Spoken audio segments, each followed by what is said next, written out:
छिपे से पत्ते को तोड़ा तो मंत्र दिया, गूठी को तोड़ा तो मंत्र दिया, और बेलपत्र के पत्ते को जब तोड़ा जाता है मंत्र, पत्ते को तोड़ने से पहले मंत्र प्रदान किया जाता है, और जब तोड़ा जाता है तो कहा जाता है, हे माँ पार्वती, हे माँ गोरा, चलो तुम्हें शिवजी ने बुलाया है मेरे कल्याण के लिए। माँ आपको शंकर जी ने याद किया है, मेरे ऊपर बहुत दुख है माँ, कल्याण करिए, चलिए मेरे दुख को समाप्त करिए, निमंत्रण दो।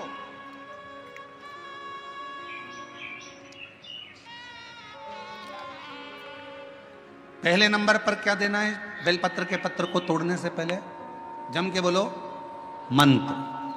दूसरे नंबर पर क्या देना है बेलपत्र के पत्र को चलने का? जम के बोलो, निमंत्रण। मां पार्वती जी से कहो, हे मां गोरा, हे मां पार्वती, हे मां चलिए आपको शिव जी ने याद किया है। मां, हे मां पार्वती, हे मां गोरा, मेरे कल्याण के लिए, मेरे दुख को दूर करने के लिए, मेरी तकलीफों को हरने के लिए, हे माँ गोरा, मेरे कष्ट को समाप्त करने के लिए, माँ गोरा, मेरा भंडार भरने के लिए आपको शिव जी ने याद किया है, निमंत्रण दो। लेकर आए, फिर गूठी तोड़ी, फिर मंत्र दिया,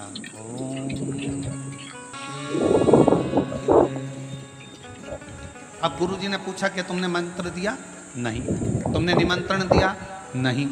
तो फिर तुम्हें क्या हक है कि बेलपत्र का पत्र तोड़ो?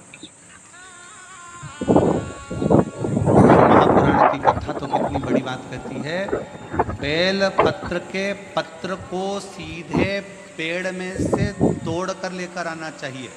बेलपत्र की डंडी, कई माताओं की, कई भाइयों की आदत थी, बड़ी सी डंडी होती है, उसको वहां से काट लिया, तोड़ लिया, पूरी की पूरी डंडी तोड़ कर लिया है, फिर घर पर आकर उसमें से पत्तियां तोड़ ली, जो डंडी थी उसको पटक दिया। ना ना, ये गलत। वृक्ष से पत्तों को निमंत्रण देकर फिर तोड़ा जाता, और फिर लेकर आकर दूठी तोड़ते समय भी शिव मंत्र को मंत्र, फिर निमंत्रण, फिर दूठी तोड़ते समय फिर मंत्र। ओम नमः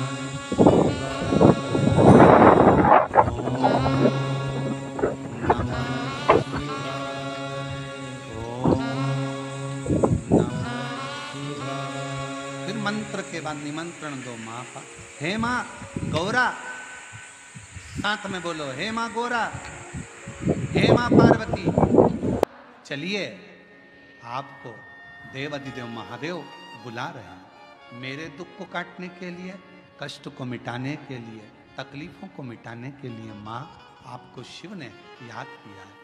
पत्र लेकर फिर शिव के पास चले। जब हम शिव जी को चढ़ाते हैं तो शंकर भगवान को चढ़ाते समय इस बेलपत्र की जो डंडी होती है, जब हम भगवान देव अधिदेव महादेव को समर्पित करते हैं तो डंडी का भाग आपकी विपरीत दिशा में होता है। जब हम कोई कामना ना करते हुए बेलपत्र को समर्पित करते हैं तो डंडी का भाग विपरीत होता है। पर जब हमारी कोई कामना होती है, हम कुछ भगवान से अगर लेना चाहते हैं, मांगना चाहते हैं, भगवान से हम कुछ कहना चाहते हैं, तो ये बेलपत्री की डंडी का मुख अशोक सुंदरी की ओर हो जाता है। कहां कर देते हैं फिर इस डंडी को? जम के बोलो जरा। मतलब ये शिवलिंग से जहां जल धारा, जल बह रहा है, फिर जब हम शंकर के शिवलिंग पर बेलपत्र चढ़ाते हैं तो डंडी का मुख अशोक सुंदरी की ओर कर देते हैं। जब हमारी कोई कामना होती है तब, और जब कामना नहीं होती, हम केवल भाव से, दिल से भगवान शंकर को अपना बनाने के लिए भक्ति के बल पर हम शिव को रिझा रहे हैं, तो बेलपत्री का जो डंडी का भाग है वो आपके विपरीत दिशा में। अब ध्यान देना है जरा। तीसरा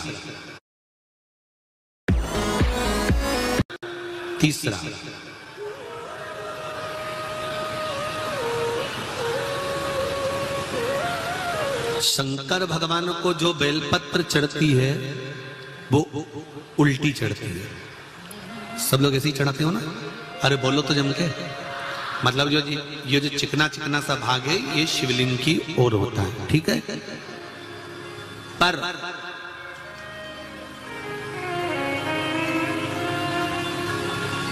जब नंदी को बेलपत्र चढ़ती है,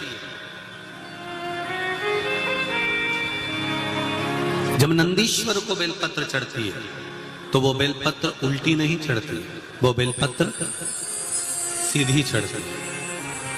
कारण, उसका क्या कारण होता है? आसन के ऊपर कोई बैठ रहा है तो आसन उल्टा बिछाओगे कि सीधा बिछाओगे? बोलो बोलो जम के, सीधा बिछाओगे ना। तो नंदी पर हम जब बेलपत्र चढ़ाते हैं तो बेलपत्र उल्टी नहीं चढ़ाना। नंदी पर जब हम बेलपत्र चढ़ाते हैं तो सीधी चढ़ाते हैं। उसका कारण क्या है कि नंदी पर भगवान शंकर आसन लगाकर बैठते हैं तो हमारी बेलपत्री का सुख उनको प्राप्त हो जाए।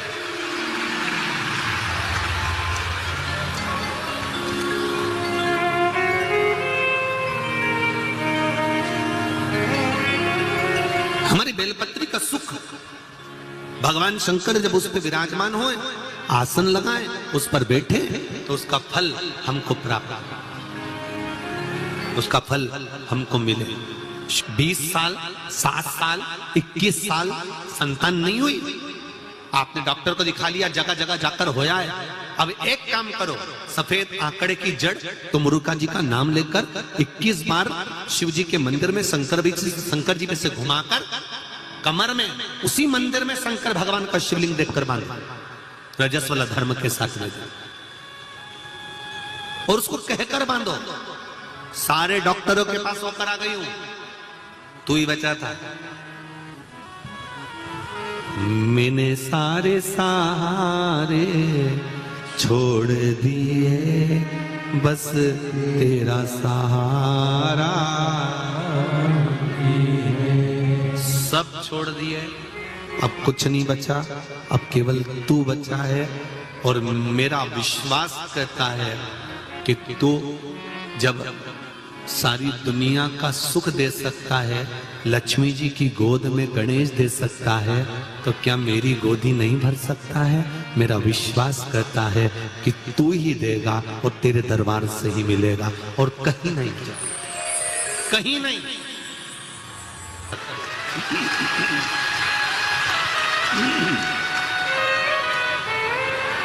वह भी फलीभूत हो।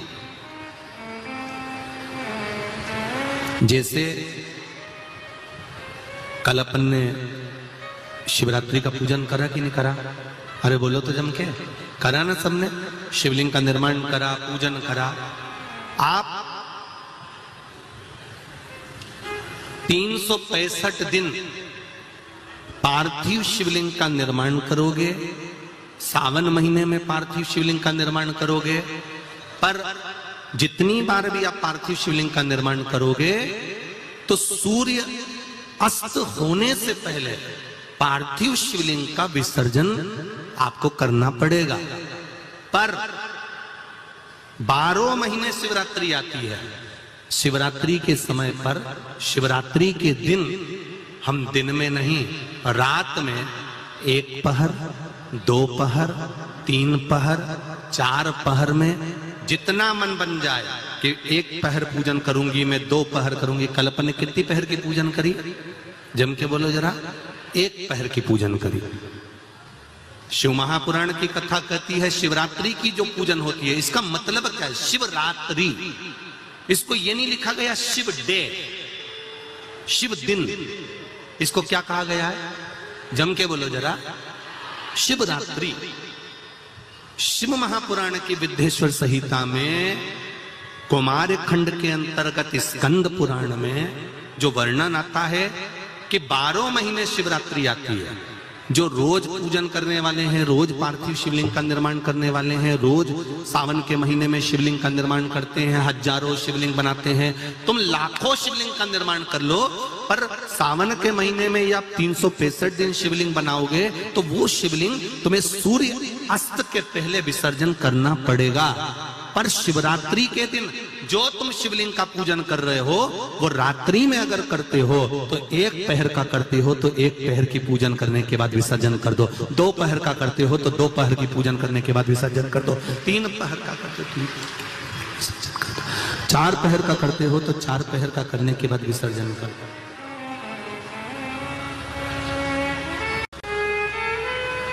उसकी महत्वता शिवरात्रि से। कई लोगों के मन में संशय जाग जाता है कि गुरुजी सूर्य अस्त के बाद क्या हम शिवलिंग की पूजन कर सकते हैं, क्या विसर्जन कर सकते हैं? तो पहले तो अच्छे से समझ लो कि तुम सावन महीने की शिवरात्रि की पूजन कर रहे हो। रात्रि लगी हुई है उसमें कि रात्रि को ही होगी और रात्रि को ही विसर्जन होगा।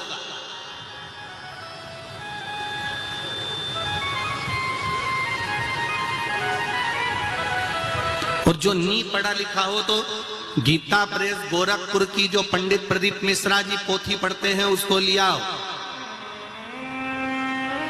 उसका नंबर देखता है। पर शिवरात्रि की पूजन करें तो रात्रि को भी शिवलिंग का निर्माण कर कर पार्थिव पूजन करने के बाद हम बाबा देवाधिदेव महादेव से रात भर चाहे तो 1 पहर, चाहे तो 2 पहर, चाहे तो 3 पहर, चाहे तो 4 पहर, कैसा भी पूजन कर सकते हैं। और तो भी मंजिल तक, लक्ष्य तक नहीं पहुंचे हो तो देवऋषि नारद ने कहा कहीं अगर शिव महापुराण की कथा श्रवण करने को मिल जाए तो दिल लगाकर, हृदय लगाकर 7 दिन, 9 दिन, 11 दिन, जितने दिन की शिव महापुराण की कथा मिले उसको निश्चित समय पर एक आसन पर बैठकर उसको श्रवण कर कर 1 बेलपत्र शंकर भगवान को समर्पित कर देने से भी मंजिल तक पहुंच सकते है। कष्ट आता है, बीमारी आती है, रोग आता है, थोड़ी तकलीफें बढ़ जाती है तो थोड़ा सा रुको, थोड़ा थामो, यही समझ लो कि मंजिल तक पहुंचना है और थोड़ा कष्ट आ गया है तो परमात्मा के यहां की लाल बत्ती खड़ी हो गई है, थोड़ी देर रुक लो। शिव नाम के मंत्र का जाप करना है तो पहले उनको पंचाक्षर से चालू करना पड़ेगा। और अगर पुरुष भगवान शिव के मंत्र का जाप कर रहा है तो उसको षडाक्षर से चालू करना पड़ेगा। समझ लेना जरा अच्छे से एक बार हो, जिससे हमारे से कोई गलती ना हो जीवन में। पंचाक्षर मंत्र सब बोलो जरा एक बार। नमः शिवाय, जम के बोलो, ठीक है। अब माताएं जब मंत्र का जाप करती हैं तो यहां से चालू करती हैं, जो अभी आपने बोला। पुरुष जब भगवान शिव के मंत्र का जाप करता है तो षडाक्षर मंत्र से चालू करता है, ओम नमः शिवाय। माताएं जब भी चालू करेंगी नमः शिवाय, ओम नमः शिवाय, नमः शिवाय, ओम नमः शिवाय। अब पुरुष करेगा कैसे? ओम नमः शिवाय, ओम नमः शिवाय, नमः शिवाय, ओम नमः शिवाय। ये वंश की वृद्धि करने वाला।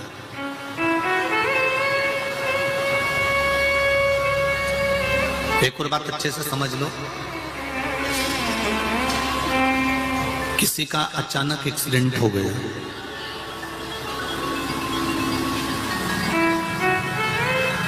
तुम्हें सुध नहीं है,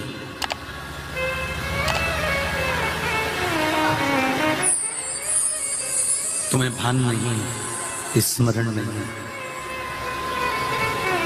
और सूचना मिली तुम्हें अचानक कि एक्सीडेंट हो गया है और जीव बड़ा तकलीफ में है। घर के लोगों को अगर मालूम पड़ा है कि एक्सीडेंट हुआ है तो मेरा माताओं से निवेदन है उसी समय पर 5 या 7 बार पंचाक्षर मंत्र का जाप करना प्रारंभ कर देना चाहिए।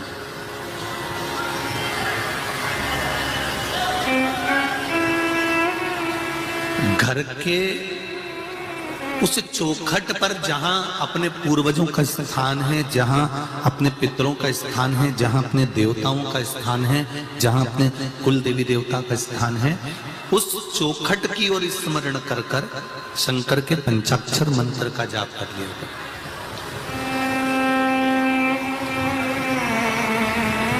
ये निश्चित है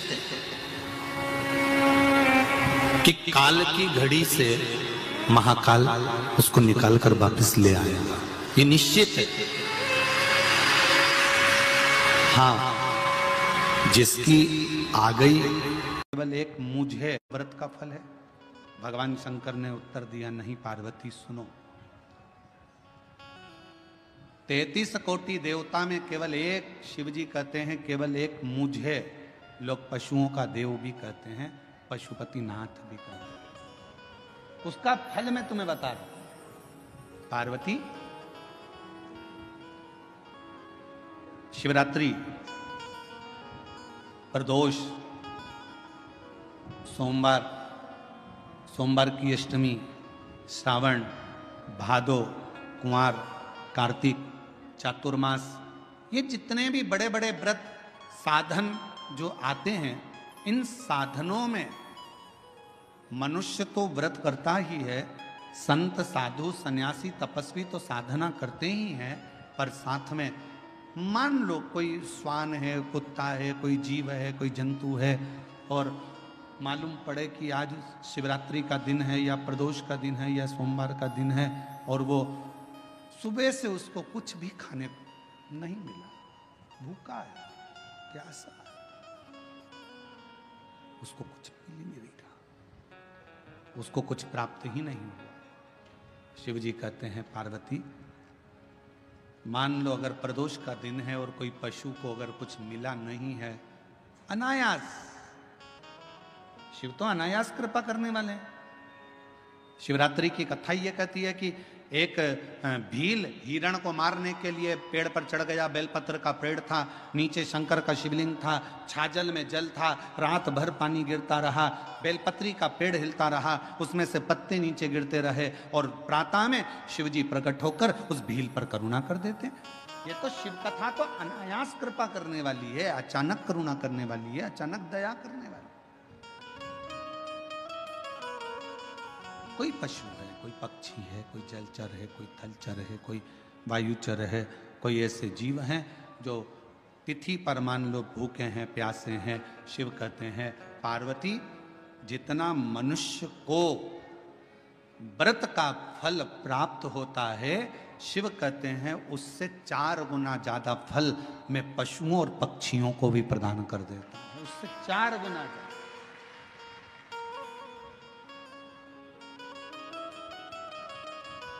उसको पशुपति नाथ कहते हैं। चतुर्मास का समय था,